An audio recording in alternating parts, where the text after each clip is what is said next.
Hey guys, it's Katsu. So this is my new place, get used to it. Right, so my camera stopped recording, but where was I? Okay, so the reason why I'm not doing like a monthly summer wrap-up, so you know, July wrap-up, etc., is because I kind of just, this summer was sort of my get back into reading project after I stopped reading for the whole of second year at university because I was just so done with reading. Even though I love reading, I was very tired. I thought this would be like a summer where I wouldn't give myself any targets, I would just sort of read for the fun of it, and I did that. So I'm going now to do my summer wrap-up. Unfortunately, I don't have most of the books with me here because I moved back to campus. I kept loads of my books at my parents' house. So yeah, I'll be doing like some videos on some of these and I might tell you them, but don't expect them for a little while.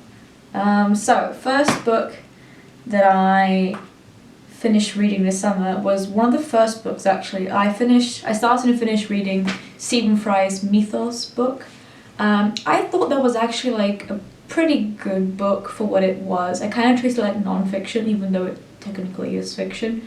It kind of read in a very funny way. In typical Stephen Fry humour, I really liked it in that regard. It just felt like it wasn't detailed enough. It just felt like I was watching a Percy Jackson film, really. It was certainly interesting. Sometimes it got downright confusing because there was just so many names being thrown around, but I get that it's Greek mythology, that happens. I don't know, sometimes it just didn't feel quite right. And especially just, the myths just weren't detailed enough. Like, it was clearly meant to be like sort of just funny to read and interesting for for people who are sort of mildly interested but not like superbly interested in, and I'm someone who wants to know everything there is to know about a myth. Also, like, some of the myths were just wrong, or like not the version that I've heard of from scholars of Greek mythology that was correct. Some myths were missing, like where was the Medusa myth? That wasn't there, it was not even mentioned. They mentioned the Gorgon sisters and that was it, and I was like, okay, where's Medusa? So I thought it could have been improved. I gave it a 4 stars out of 5 stars on Goodreads. It was good. It wasn't amazing, it wasn't bad. I thought it was quite long for what it was worth. I think it was like 450 pages, and I don't think it deserved that many pages. It could have been told in 200 pages. It was just sort of funny. But you know, I like the pictures in the middle. They had like paintings and stuff, but I feel like they could have like, added them in or had more photos. I don't know. It was okay. It wasn't great. 4 out of 5 stars maybe was a little bit generous, but I like Stephen Fry. Plus the cover was pretty. Second, I finished Good Omens by Neil Gaiman and Terry Pratchett. This was definitely inspired by me finally watching the Amazon series of Good Omens. It was weird reading it after watching the series because, well, I thought the series was okay. It was funny. I really liked Zero Fail and Crow. So unfortunately my camera decided to stop recording and missed pretty much half of this video, but let's make do with what we have. So last I was talking about is Crowley and Zero Fail. I really liked their dynamic in the book. It was interesting.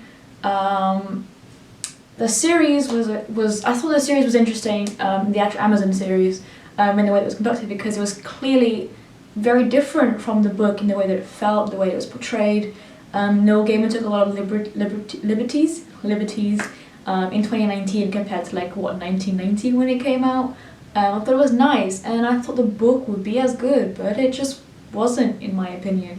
I don't really like Neil Gaiman's writing style, and you'll get a video about Good Omens in the next few weeks or months. I just haven't had the time to really write down my thoughts on it yet, but I don't know, it wasn't that good to me. The most boring aspects that I found of Good Omens was most definitely the Anathema and Newton scenes. I couldn't care less about them. I didn't even understand why they were in the book. Like, why? Because Newton, okay, yeah, that was funny how, you know, he stopped the apocalypse or helped by like doing the opposite of what he can do. So he wanted to ruin the computer, so he but I don't know, that just, it wasn't funny to me, it wasn't ironic, it just kind of, when it happened I was like, oh, okay, you know. But Anathema, I thought, like, the whole aspect of her relationship being so forced and predicted by fate, that I didn't like that at all. I thought it just wasn't, it wasn't interesting, and Adam was even less interesting to me. I couldn't care less about a little child on a bike with like 3 other kids. I couldn't care less. At least the show made it a little bit more interesting, like the dad figure was kind of like a little bit more built up, and personally I think I would have rated it a 2, but in terms of like how beautiful the prose actually is, I thought it was good. The one thing I really did like was in the description of the 4th horseman of the apocalypse in the book was infinitely better than like the show, because instead of just saying their name, like with pollution, for example, they just say, this is pollution, by the way. He actually, well, they kind of made it so you had to figure out that it was pollution. It was like, was once called pestilence, but now their name ends with a shun. It was pretty good. That was pretty clever writing, I must say.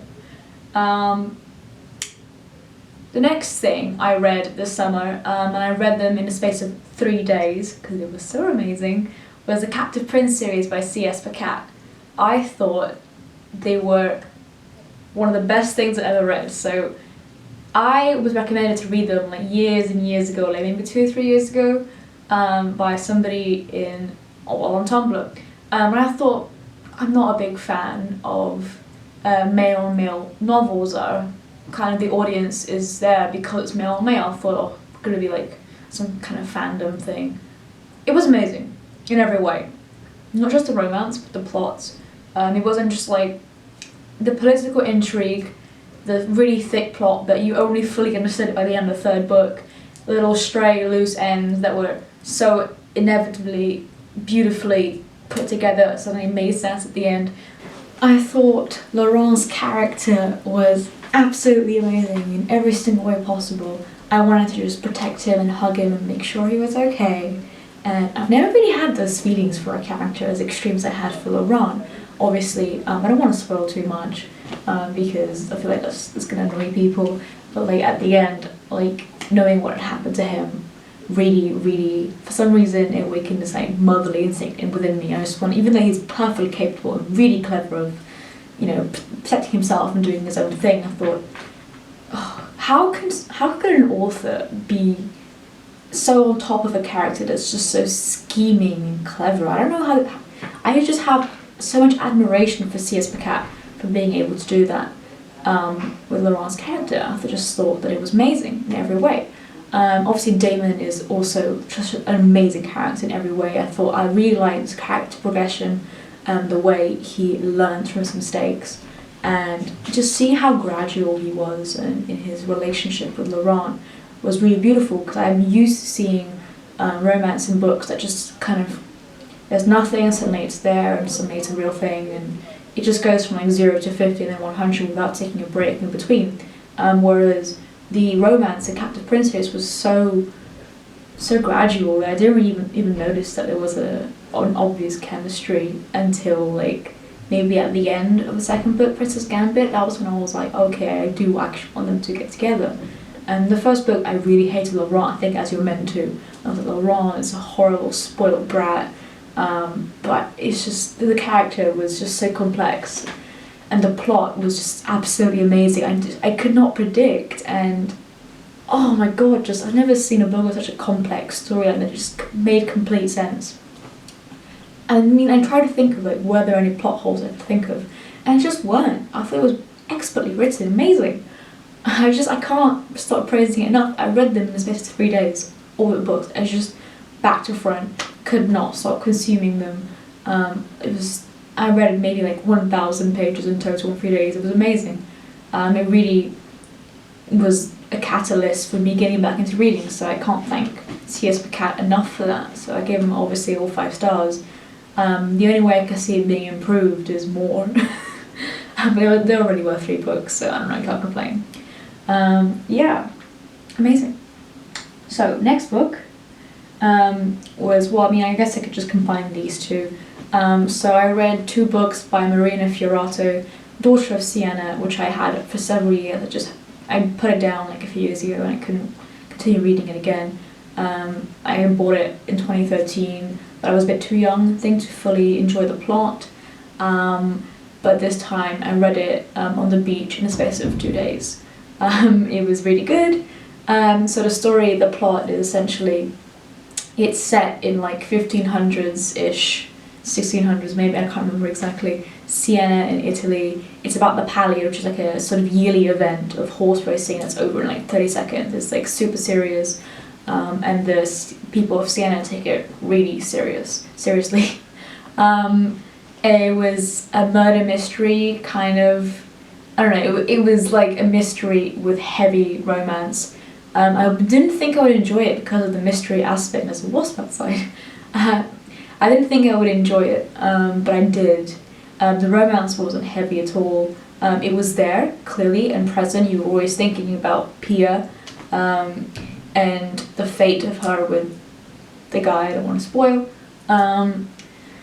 But just the way the characters revealed and powered the plot, it was kind of, the plot itself was not only character driven but also plot driven. It was a bit of both. It was just amazingly written. The prose was really poetic. It really felt like I was in Siena. I actually want to go visit now because of the way it was described. And you can clearly tell that the author, she's like Italian, but she was born and raised in London.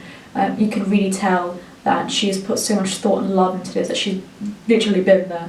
Like the architecture and the art is very much a part of the book, and as a result you kind of do feel so much for the characters because they love Siena and they want to make Siena a better place, which is the plot of the book is basically about corruption and preventing a coup against the Medici ruler that's currently in Siena. Even though the Medici ruler is kind of like at the beginning of the book seen as like a bit of an enemy, it just kind of changes like at the end. You're like, oh my god, the entire time this was happening. I thought that was really well done. I can't praise her enough for it. So I thought if I liked that book, I would buy another book of hers, which is also heavy on the romance. So I bought The Glass Below Murano, which was very much recommended to me as like her bestseller. It was like the best book in her repertoire and stuff.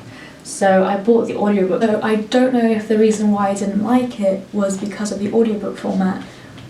Because it had like 2 readers, a man who voiced Corradino, like his, because the book is set in 2 time periods, in the 1500s in Venice, and the future of Leonora in modern day Venice, and a man voiced Corradino, who is a man, and a woman voiced Leonora's parts in the future. And I thought it actually went really well. It seemed fine. Sound effects are terrible, but they were I thought it was okay. But I think maybe it's because the plot just doesn't seem particularly exciting to me. I mean, I'm interested in Venice. I like Venice. I like the glass blower aspect of Venice. I thought, like, when I went into it, that it would be a story.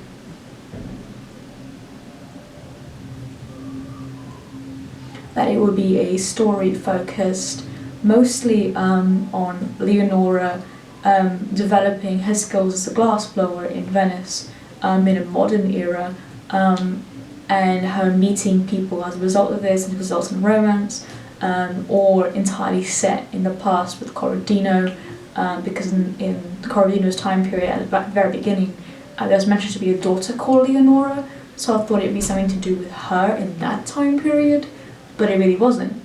It quickly evolved into sort of a mystery of a realizing of unpiecing or piecing together actually what happened to Corradino, because in the future there's like rumors, oh, Corradino did this and betrayed Venice and did that, and it's like not entirely clear until right at the very end what's happening. And it got to about 3/4 of the audiobook and I just got so bored I stopped listening. So I was a bit disappointed by that because I thought that I would like Marina's writing style. Maybe it lends itself more to being read than being listened to, because it was just putting in the voice I think would be best, whereas the actors for the audiobook maybe weren't what I imagined, or weren't poetic enough to portray Venice in a good way. I don't know, I just thought that it wasn't that great. So I haven't finished it yet, but I might just DNF it. If I do DNF it, I'm going to rate it like a 2 or a 3. Well, Daughter of Sienna got like a good, I think 4 or 5 stars out of me, so I don't know, it was really disappointing because I thought, I'm gonna love this author, the way she writes is amazing, and then I read another one and it was really disappointing, but sometimes it's like that. And last but not least, for this summer wrap-up, the last book that I read for the summer period was Stardust by Neil Gaiman. I got this because it was informed by Amazon of all things. But if I like Good Omens, I would also like Stardust by Neil Gaiman. And I watched a film like 10 years ago, and I vaguely remember it being a romance story about a star. So I thought, you know what, I might like it. It's a fantasy, it's kind of shortish, it's about 200 pages I think. Yeah, 200 pages. It's a romance set in fantasy, and I hated it. Oh my god, I hated it. I rated it 1 star. On Goodreads, it took me like 7 days to read it because I just couldn't be bothered to pick it up. Eventually I just sat down overnight and I read it all because I just was so bored with it. I'm going to be doing a whole video on it because, as you can tell, there are aspects of it that I hated. I really think that Neil Gaiman's writing style lends itself to like certain types of people, and as such I can't fully enjoy it. I don't want to spoil because the next video we'll be doing the video on this, so I'm just going to like say vaguely why I disliked it. The characters were unlikable, the plot was adult fantasy, and as such it was just simple, and the only adult thing about it was there were weird scenes where you had beautiful descriptions of fantasy genre, and then you have someone peeing on a tree, and that was meant to be funny, I think, or relatable, I don't know. I just thought it was awful and I hated it so much. And the romance was not present in the book at all, and suddenly at the end like, oh, let's get married. Where did that come from? I don't know. I'm like in the process of writing like a bare bones script for it, because otherwise I'm just gonna rant at the camera about it, so look forward to that. Yeah, so that's my summer reads. In terms of the future, what I'm going to do, so I'm trying to read a book a week. Right now I'm reading a trash romance by Carol Townend. I love her. After reading Carol Townend's book, I will be doing Six of Crows by Leigh Bardugo, because BookTube just keeps telling me to read it, so I will, hopefully. In terms of that, after that I have no idea what I'm going to read. I think I got an even better Echo book, and then I'll be going to the library and see what I can find. But I haven't really got an outro yet, so this is as much as I'll get right now. In terms of future videos, expect obviously a video on Stardust, possibly a video on Good Omens / Neil Gaiman, because he made me angry enough that I had to do it, which I feel bad, because I thought I would like Neil Gaiman, but I don't apparently. Yeah, I hope you guys enjoyed this video. Please give me a thumbs up, comment down below what you want me to do next, book recommendations. If I'm ugly, tell me. Yeah, please subscribe. Obviously this channel is very new. I've got like under 10 subscribers also, I think, as time of filming, which is the 18th of September. So please help me make this channel grow if you do like this video. Bye guys.